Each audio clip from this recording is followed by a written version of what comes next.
understand about you too much. I always follow about your dreams. Alhamdulillah, your followers in your YouTube.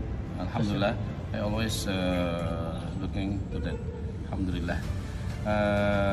But there are your para pengikut lah. Followers. Your followers always think you are Imam Mahdi. Did you said about it for them? No.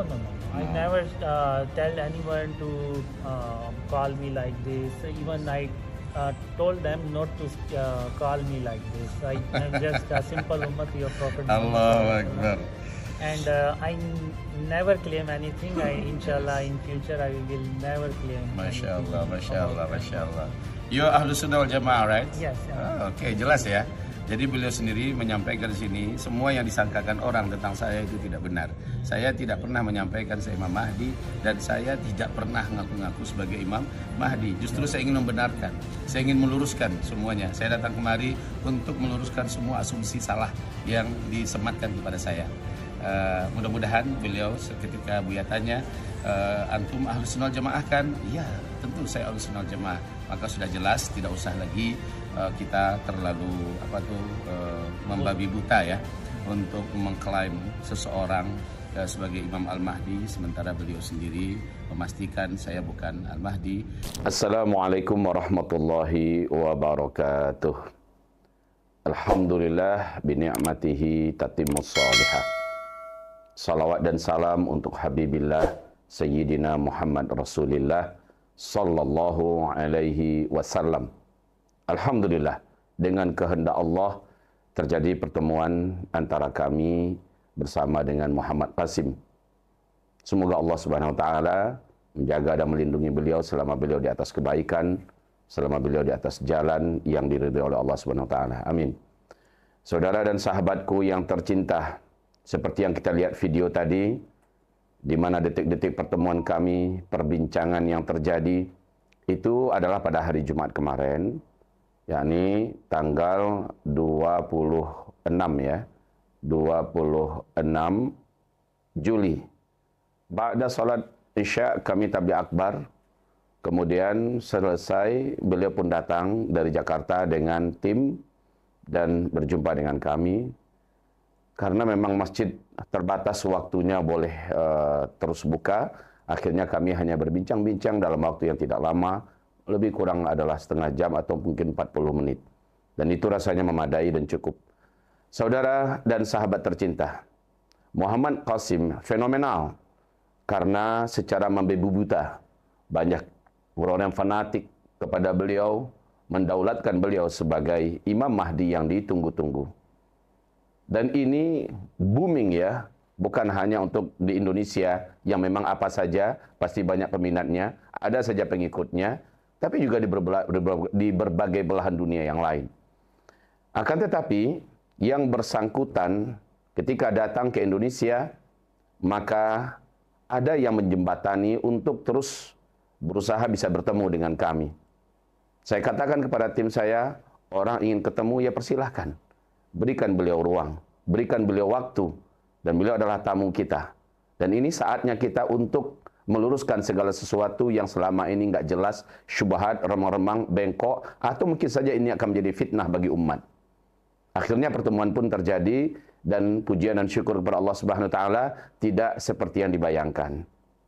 Kami sebelumnya, atau mungkin orang-orang di sekitar kami sebelumnya akan menyangka terjadi perdebatan panas, akan terjadi persitegangan urat, dan sebagainya. Ternyata tidak demikian. Saudara dan sahabat kami yang tercinta, di dalam pertemuan itu, beliau berbicara dengan bahasa Inggris, dan saya punya sedikit kemampuan bahasa Inggris, tetapi tentu saja saya butuh orang yang lebih ahli daripada saya berbahasa Inggris.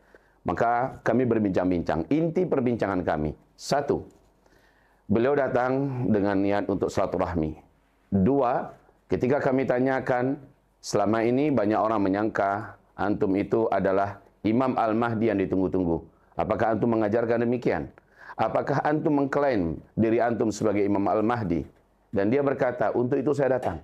Saya katakan saya tidak pernah mengatakan diri saya adalah Al-Mahdi, dan saya tidak setuju dengan orang-orang yang menyangka diri saya sebagai Al-Mahdi.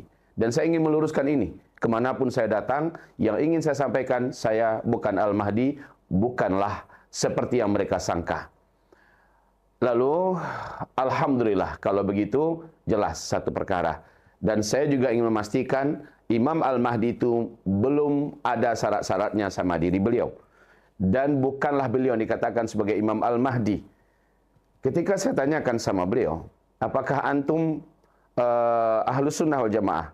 Dan dia mengatakan, tentu, saya adalah Ahlus Sunnah wal Jamaah. Kalau begitu, saya katakan, pegangan antum pasti Al-Quran dan Sunnah. Iya, kata beliau. Nah, kalau begitu, mimpi-mimpi yang antum dapatkan, mimpi-mimpi yang antum temukan, itu berhak antum konsumsi buat diri antum pribadi. Dan antum sila menceritakan, silakan. Tetapi kepada umat kami pesankan bahwa panduan kita bukan mimpi. Silakan. Ulama mana dari Ahlus Sunnah wal Jamaah? Imam mazhab yang 4 yang mana yang dari Ahlus Sunnah wal Jamaah? Baik itu Imam Abu Hanifah, Imam Malik bin Anas, Imam Syafi'i, Imam Ahmad bin Hanbal, atau para ahli hadis yang mana? Para ahli fikih yang mana? Dari salafus saleh sampai kepada khalafus saleh, dari ulama klasik dulu sampai kepada ulama kontemporer yang sepakat atau ada yang mengatakan mimpi bisa dijadikan pegangan agama. Tidak ada satupun. Seluruhnya sepakat mengatakan mimpi selama tidak berselisih dengan Al-Quran dan Sunnah boleh diikuti, boleh dipegang oleh yang bermimpi, tapi tidak boleh oleh umat.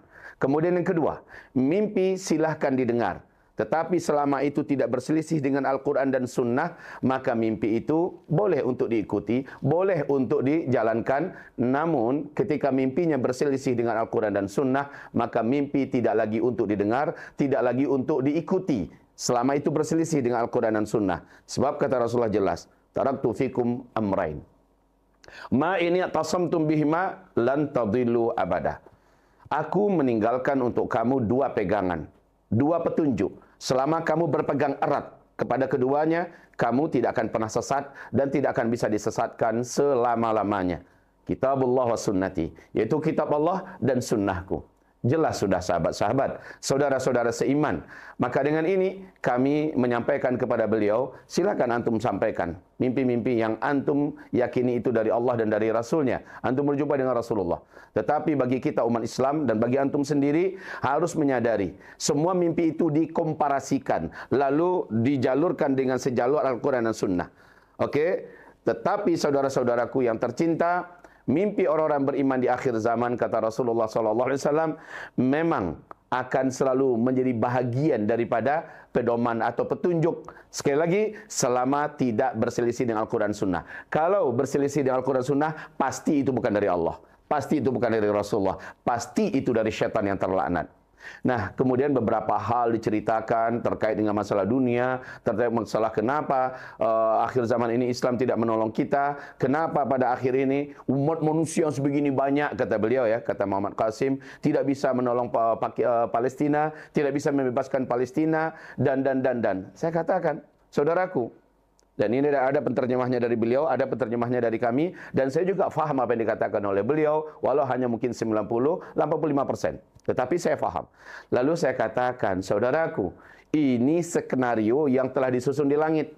Memang di akhir zaman, umat ini harus menjalani turbulasi ini. Umat ini memang harus menjalani goncangan ini. Umat ini harus menghadapi ini semua untuk terjadi pemilahan, untuk terjadi penyaringan, tamhiz, untuk menjadikan tamyiz. Umat ini akan dipisah oleh Allah antara umat yang betul-betul beriman, yang tidak ada kemunafikan, atau umat munafik yang tidak ada keimanan. Akan tetapi kalau dikatakan harus begini, harus betul. Tidak ada yang antum sampaikan yang berbeda. Antum mengatakan jangan ada kesyirikan. Betul. Dan dengan tanpa kesyirikan Allah tolong. Tetapi perlu diingat. Di dalam Al-Quran, surat An-Nur, ayat 55, Allah menjamin kesyirikan ini akan hilang sehilang-hilangnya. baik itu kesyirikan berupa demokrasi namanya, kesyirikan yang berupa hak azazi manusia namanya, kesyirikan yang berupa sekularisme namanya, yang berupa liberalisme namanya, ateisme dan sebagainya, apa saja. Atau termasuk hukum-hukum buatan makhluk, buatan manusia, atau penyembahan manusia kepada dukun-dukun, kepada setan dan sebagainya. Itu semua baru akan totalitas hilang saat Islam sudah memimpin dunia. Di mana Islam memimpin dunia? Menurut Rasulullah SAW dalam hadis yang sahih, yaitu di Baitul Maqdis, Palestina, saat Palestina telah Allah izinkan dan dimenangkan oleh Allah merdeka, saat itu khilafah berkumandang di Baitul Maqdis. Dan pada pasenya nanti Islam akan mendominasi dan menguasai seluruh dunia. Tidak ada satu tapak pun negeri, tidak ada satu jengkal pun negara, tidak ada satu bahagian pun dari muka bumi yang tidak dipimpin oleh Islam. Pada masa itu, ya'budunani, kata Allah dalam surah An-Nur ayat 55, wala yusyrikuna bi syai'a. Saat itu manusia semuanya akan menyembah aku dan tidak ada lagi kesyirikan di muka bumi sedikit pun. Jadi kalau pada hari ini, kata Muhammad Qasim, kesyirikan ini yang menyebabkan terlambatnya pertolongan. Yang dikatakan beliau benar. Tetapi untuk hilangnya kesyirikan, sementara penguasa di muka bumi tetaplah orang-orang kafir, tetaplah mereka yang berkayasa bagaimana umat ini tetap pecah belah, umat ini tetap dalam kesyirikan, kesyirikan ini tidak akan pernah bisa dilenyapkan. Lenyapnya kesyirikan itu hanya bisa dilakukan oleh sebuah kekuatan, yaitu superpower tunggal di muka bumi saat khilafah Islamiyah kembali memayungi muka bumi. Saat itulah semua rasa teror, semua rasa ketakutan, kegoncangan, dan semua penjajahan dan kebiadaban ini bisa dilenyapkan selenyap-lenyapnya, sebagaimana kesyirikan dilenyap selenyap-lenyapnya. Demokrasi akan hilang selenyap-hilangnya. Hak azazi manusia akan dilenyapkan dan diganti dengan keadilan yang sempurna dari pencipta langit dan bumi. Itulah dia, saudara-saudaraku.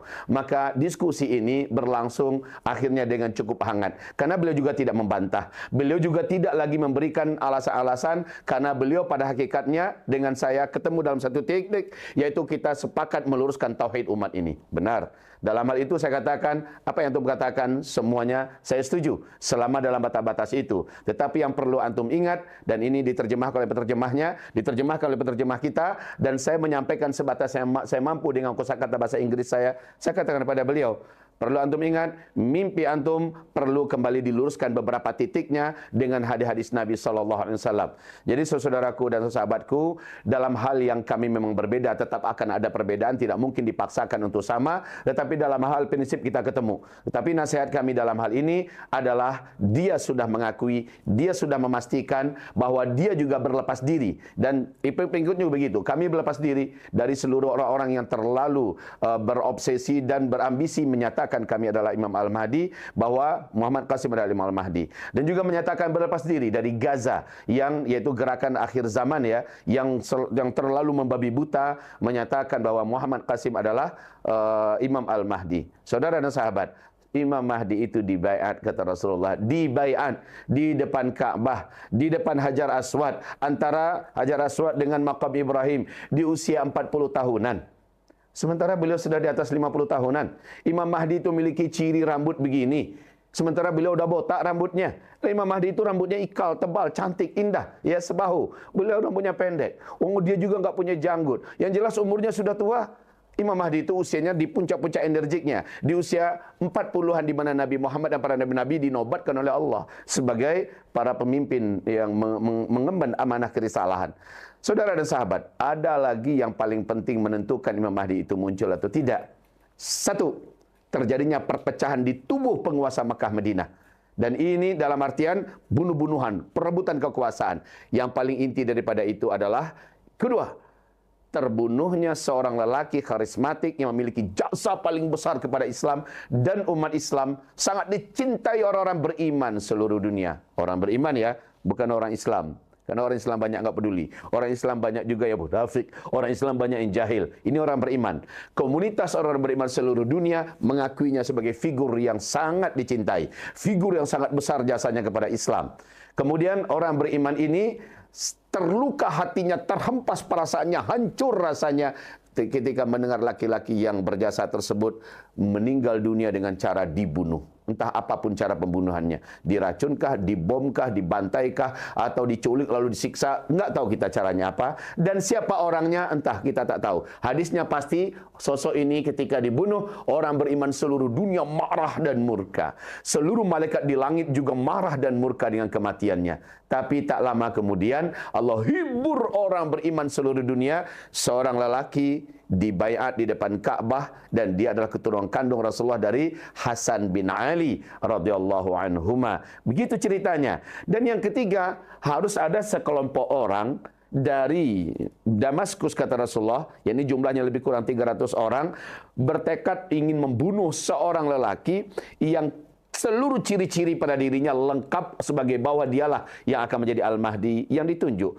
Dan cirinya itu sudah diketahui, sudah dikunci oleh musuh-musuh Allah dari Damaskus ini. Mereka dikirim masuk Madinah. Diobrak-abrik kota Madinah. Ternyata yang dicari itu sudah Allah selamatkan dengan lari duluan menuju Mekah. Saat mereka yang 300 orang ini mengobrak-abrik kota Madinah, ya, lalu mereka baru tahu, karena orang yang ditangkap pada nggak tahan disiksa, akhirnya membocorkan bahwa yang dicari sudah lari ke Mekah. Saat mereka mengejar ke Mekah, dan ini pasukan infanteri kata Rasulullah, pasukan darat, maka mereka mengejar ke Mekah. Tapi ketika mereka sampai di kota Al-Baida, sebuah kota perbatasan antara Madinah dengan Mekah, terjadi gempa besar. Gempa itu akan menyebabkan bumi kota Al-Baida itu terbelah. Semua kota, semua penduduk yang ada, termasuk yang mengejar, tenggelam masuk ke dalam. Cuma satu orang yang Allah izinkan selamat. Ini hadis-hadisnya sahih, hadis-hadisnya kuat semua yang mengisahkan ini ya. Yang satu orang yang selamat inilah yang akhirnya berberita kepada kita dan kepada dunia, kami tenggelam di Al-Baida.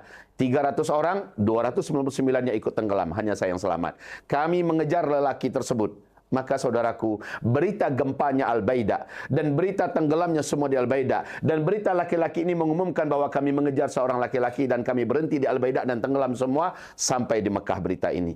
Maka para alim ulama yang berdatangan di berbagai penjuru dunia tanpa ada janjian di antara mereka sadar, faham bahwa berarti laki-laki yang dikejar itu, itulah Al-Mahdi. Itulah dia yang akan dibaiat paksa di kota Mekah ini. Maka mereka langsung mengepung Masjidil Haram. Ya, para pemuda orang-orang beriman, para ulama mengepung. Kenapa dikepung? Karena memang adabnya masuk Mekah kalau orang beriman, pasti mereka harus tawaf kudum dulu, tawaf memuliakan Baitullah dulu. Dan kalau tawaf, saudaraku, ya, maka orang ini tidak dapat menyembunyikan wajahnya, tidak dapat menyembunyikan dirinya. Dia pun tawaf. Semua ciri-cirinya diincar oleh para alim ulama, oleh orang-orang soleh yang memang ciri-ciri kedatangan itu sudah lengkap ya. Dilihat gerak-geriknya, ini pasti orangnya, ini pasti orangnya. Akhirnya ditangkap orang ini dan dipaksa mengakui silsilah dirinya. Karena dia bukan pendusta, dia bukan pembohong, dia bukan orang munafik, bukan juga pencinta jabatan, juga ingin kesohron, keterkenalan, tidak. Dia terpaksa harus mengakui siapa dirinya, silsilahnya, sampai pada dirinya ada figur yang lengkap yang diisyaratkan Rasulullah SAW. Akhirnya para alim ulama saat itu memaksa, kamulah Al-Mahdi yang kami nanti-nanti. Kamu harus berikan tanganmu menerima baiat dari kami. Kamu harus menerima baiat dari kami, pimpin kami. Laki-laki ini berkata, tidak, demi Allah. Carilah orang yang menurut kalian lebih pas dari diri saya. Saya yakin kalian salah orang. Kalian pilihlah orang lain selain dari saya tidak mau. Ya, begitu. Saudaraku dan sahabatku, lalu para ulama-ulama yang ada memberikan ancaman, bukan membunuh, tetapi bentuk ancamannya adalah jika engkau menolak untuk kami baiat buat memimpin kami, agar kami terlepas, agar umat Islam seluruh dunia terlepas dari segala kejahatan dan kezaliman yang ada ini, maka tanggunglah olehmu semua dosa-dosa yang dibuat oleh orang-orang zalim kepada orang-orang saleh, kepada orang beriman, kepada kita umat yang tertindas dan dizalimi hari ini. Karena menurut Allah, menurut Rasulullah, hanya engkaulah yang mampu membebaskan dan mengeluarkan kami bersama-sama dengan izin Allah, dengan pertolongan Allah dari segala kejahatan ini, dari segala kezaliman yang ada ini. Hanya engkau orangnya. Jika engkau menolak untuk memimpin kami, jika engkau menolak untuk kami baiat, maka semua dosa ini kau yang tanggung. Demikian pernyataan para ulama-ulama tersebut. Sosok yang insya Allah akan menjadi Al-Mahdi itu tertegun. Dan dia pun akhirnya meminta izin. Izinkan saya agar malam hari ini totalitas bermunajat kepada Allah. Sebab dia sadar dirinya bukanlah pemimpin. Dia tidak pernah belajar tentang masalah kepemimpinan dan dia tidak punya pengalaman memimpin. Dia bukan juga ahli perang. Dia tidak mengerti perang, ya. Seluk-beluk perang nggak ngerti dan dia menjauhi selama ini hiruk pikuk masalah itu. Apalagi masalah ekonomi yang sedang hancur-hancurnya. Dia nggak ngerti bagaimana cara memperbaiki ekonomi. Dia bukanlah ahli dalam masalah keuangan, ahli dalam masalah menata dan mengembalikan, membangkitkan kembali kondisi ekonomi keuangan di seluruh dunia. Dia nggak mengerti masalah pertanian dan sebagainya. Nggak ngerti. Dia hanyalah seorang yang alim, yang saleh, yang berakhlak mulia. Seperti kata Rasulullah, akhlaknya mirip dengan akhlakku. Ya, wawasan agamanya luas, tetapi beliau bukanlah pakar dalam masalah perang, tempur, dan dunia saat itu sedang dalam peperangan, dalam kehancuran peperangan, dan dunia pada saat itu sedang hancur-hancurnya ekonominya. Saudara dan sahabat yang tercinta, akhirnya beliau menyadari kesadaran dengan kondisi itu, bermunajat total kepada Allah Subhanahu wa taala. Lalu kata Rasulullah, fa aslahahu Allahu fi lailah. Pada saat itulah, di malam hari itulah Allah mengislahnya dalam satu malam. Apa arti mengislah? Arti mengislah adalah Allah mengupgrade-nya. Allah memasukkan dan menyuntikkan ke dalam dirinya segala kemampuan yang dibutuhkan oleh seorang pemimpin besar untuk mengeluarkan umat dari segala kehancuran, dari segala kesemrawutan yang ada sampai di puncaknya. Allah berikan kepadanya kemampuan untuk bertempur, bagaimana kemampuan untuk memimpin peperangan, bagaimana kemampuan untuk menyelesaikan permasalahan-permasalahan politik yang besar. Diberikan oleh Allah kemampuan dalam satu malam itu, bagaimana cara memimpin yang sempurna agar bisa mengembalikan dunia dari 180 derajat kebatilan, kejahatan, kefasikan, kefasadan, semuanya dikembalikan kepada puncak keadilan, kemakmuran. Allah berikan kemampuan itu, dan Allah berikan kepadanya kemampuan tentang masalah tata uang, tata bisnis, dan segala hal yang terkait dengan masalah membangkitkan kembali ekonomi dan seterusnya dalam satu malam. Fa aslahahu Allah fi lailah. Lalu Allah mantapkan hatinya untuk menerima amanah ini. Salat subuh pun terjadi berjamaah. Para ulama, pintu-pintu dijaga oleh para pemuda-pemuda beriman, ya, mereka standby mengepung laki-laki ini. Gimana kira-kira jawaban beliau? Ketika zikir selesai, matahari terbit, beliau pun akhirnya ketika waktu duha masuk menyatakan, silakan, sekarang saya telah dikuatkan Allah. Bayat. Terjadilah bayat. Itu yang Imam Mahdi, saudaraku. Jadi proses tadi itu harus dijalani semua. Jangan main asal main tunjuk si fulan nih, mimpinya banyak, ribuan, dari Rasulullah, dari Allah, dari. Ya Allah, ya Rabb, memenuhi syarat enggak dengan yang dikatakan Rasulullah? Kalau tidak, yang didengar itu Rasulullah atau orang yang bermimpi? Kita bukan berarti membantah mimpi. Selama mimpinya benar, selama mimpinya baik, sesuai dengan panduan yang diarahkan Rasulullah di akhir zaman, ikut nggak apa-apa. Tapi yang dipegang Rasulullahnya. Tapi ketika ada mimpi-mimpi yang menurut Rasulullah begini, kata Rasulullah begini, dan itu menyimpang, nggak sama dengan itu, tolong tinggalkan semua yang lain. Karena yang kita ikuti adalah Rasulullah SAW, bukan manusia-manusia yang bermunculan di akhir zaman. Oke? Faham sampai di sini?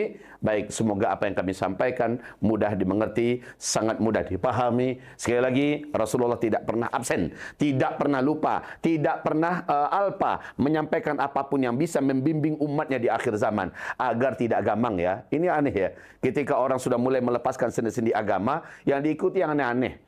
Ada yang namanya Muhammad Shadiq lah, ada yang Lia Eden lah, ada yang Arkom lah, ada yang baru-baru ini Mama Gufron lah, ada yang jaringan Islam Nusantara atau jaringan Iblis Nusantara. Kalau kami boleh mengatakan jaringan Israel Nusantara, itu yang paling benar, yang jin itu, ya. Dan sebagainya, aneh-aneh. Itu kapan terjadi? Ketika umat sudah mulai melepaskan sendi-sendi, berpegang erat pada Al-Quran dan Sunnah, akhirnya umat ini berada dalam kebingungan yang sangat menyesatkan. Mudah-mudahan yang kami sampaikan bermanfaat. Dan akhirnya kami foto bersama, ya, diminta juga foto berdua seperti yang ada di foto kita tadi.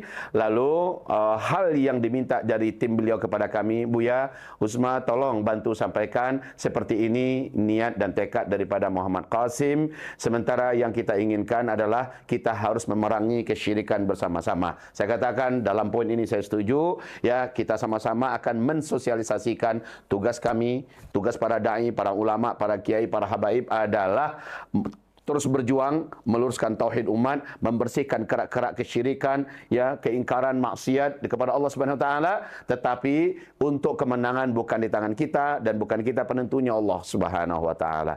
Bermanfaatlah hendaknya nasihat dan tausiah ini, dan kami pasti paham, kami pasti sadar ada saja yang masih nyeleneh nih. Setelah mendengar ini, enggak setuju dengan Uzma, saya enggak setuju dengan Bu Uzma, dia itu apalah, masih ada itu. Biarin sajalah. Kita tidak akan pernah meminta agar semua hati sepakat. Nggak akan terjadi itu. Agar semua pendapat setuju, itu nggak akan mungkin terjadi. Harus ada saja orang-orang yang tidak setuju, merasa dirinya lebih jenius, lebih bijaksana, lebih pintar, lebih alim dan sebagainya. Kami hanya sekedar menyampaikan, inilah kewajiban kami yang kadang sudah dilabeli oleh umat sebagai Ustadz akhir zaman. Ya tafadhal. Kewajiban kami adalah memandu, membimbing dengan sekuat hati, dengan seikhlas hati, dengan setegas hati, dan terserah kepada umat. Faman syaa falyu'min, wa man syaa falyakfur. Siapa yang mau percaya, silakan imani, ikutlah. Siapa yang tidak mau percaya, silakan ingkari, silakan menyimpang. Bagi kami hanya sekedar menyampaikan, wama ala rasulina illal balaghul mubin. Tugas para utusan-utusan kami, dan kami adalah para pewaris, orang yang menerima warisan daripada para nabi dan rasul, tidaklah tugas mereka illal balaghul mubin, kecuali hanya penyampaian yang sangat terang benderang. Semoga sekali lagi Allah ampuni dosa-dosa kami, Allah ampuni dosa-dosa kita semua, dan terbuka pintu hidayah masuk dalam kalbu kita, kita dalam bimbingan Allah. Ihdinas siratal mustaqim. Ya Allah, bimbing kami terus, agar kami tetap berada di jalan yang lurus. Nastaghfirullahaladzim li wa lakum wa la hawla wa la quwata illa billah. Barakallahu fina wa fikum. La hawla wa la quwata illa billah. Subhanakallahumma bihamdik asyhadu an la ilaha illa ant astaghfiruka wa atubu ilaik. Assalamualaikum warahmatullahi wabarakatuh. Merdeka Palestina, dan insyaAllah hidup pemerintahan Islam di akhir zaman berpusat di Baitul Maqdis, Palestina. Assalamualaikum warahmatullahi wabarakatuh.